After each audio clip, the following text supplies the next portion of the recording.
এঠোক নহয় দুঠোক নহয় শ শ পকা কলৰ ঠোকে শোভা বৰ্ধন কৰিলে উত্তৰ গুৱাহাটীৰ এখন পূজাস্থলীত। উত্তৰ গুৱাহাটীৰ মধুপুৰৰ গোপাল থানত তিনিদিনীয়াকৈ আয়োজন কৰা গোপাল উৎসৱ এনেদৰে ভৰি পৰিছে কলৰ ঠোক। গোপাল উৎসৱ উপলক্ষে ভক্তই এনেদৰে আগবঢ়াইছে শ শ পকা কলৰ ঠোক।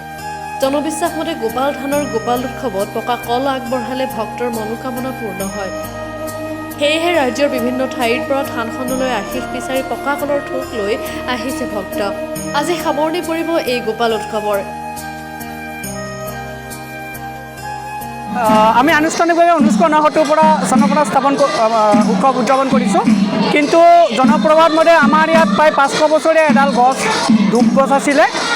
সেই ধূপ গছডালৰ তলত মানে আপোনাৰ 200 বছৰীয়া আমি জনামতে 200 বছৰ আগৰ পৰাই এই অনুষ্ঠানটি আৰম্ভ কৰা হৈছে। পকা কল মানে ভক্তবৃন্দ ইয়াতে উৎসৰ্গা কৰে। এইবাৰ এটা বিশেষ হেৰি হৈছে যে এজন ভক্তই তেওঁৰ মনোকামনা পূৰ্ণ হোৱাৰ কাৰণে 111 থোক পকা কল ইয়াত দান কৰিছে।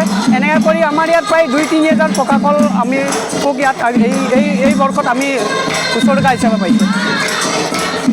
মধুপুৰস্থিত ধূপতল শ্ৰী শ্ৰী গোপাল থানৰ যি বাৰ্ষিক উৎসৱ মাঘী পূৰ্ণিমালত সংগতি ৰাখি অনুষ্ঠিত কৰা হয়। বিগত 100-150 বছৰ আমাৰ পূৰ্বপুৰুষসকলে এই অঞ্চলত যি ধূপ গছৰ তলত সকলোৱে গোপাল থান উৎসৱ বুলি যি মাঘী পূৰ্ণিমালত সংগতি ৰাখি অনুষ্ঠিত কৰি আহিছে। আমি সেই পৰম্পৰা অক্ষুণ্ণ ৰাখি আমি অনুষ্ঠিত কৰি আহিছোঁ আৰু ইয়াতে প্ৰসাদ হিচাপে মানুহে পকা কল উৎসৰ্গা কৰে। আৰু সেই পৰম্পৰা অনুসৰি এইবেলিও অসমৰ নহয় বহিঃৰাজ্যৰ ভাৰতবৰ্ষৰ বিভিন্ন প্ৰান্তৰ ভক্তসকল আহিছে, তেওঁলোকে পকা কল উৎসৰ্গা কৰিছে। আৰু এই যি প্ৰসাদ মানুহে ইয়াতে পকা কলে প্ৰসাদ হিচাপে লয় আৰু ইয়াতে কোনো বাধা বাধকতা নাথাকে। তেওঁলোকে প্ৰসাদ নিজৰ ইচ্ছামতে নিজৰ প্ৰসাদ হিচাপে তেওঁলোকে ছিঙি ঘৰলৈ লৈ যায়। ইয়াৰ পৰম্পৰাৰ কোনো লিখিত আমাৰ আনুমানিক তথ্য হাতত নাই, কিন্তু আমাৰ পূৰ্বপুৰুষসকলে এই যি থানত যি মাঘী পূৰ্ণিমালত সংগতি ৰাখি বা বছৰৰ যিকোনো সময়ত এই থানলৈ আহে, মানুহে পকা কল উৎসৰ্গা কৰে।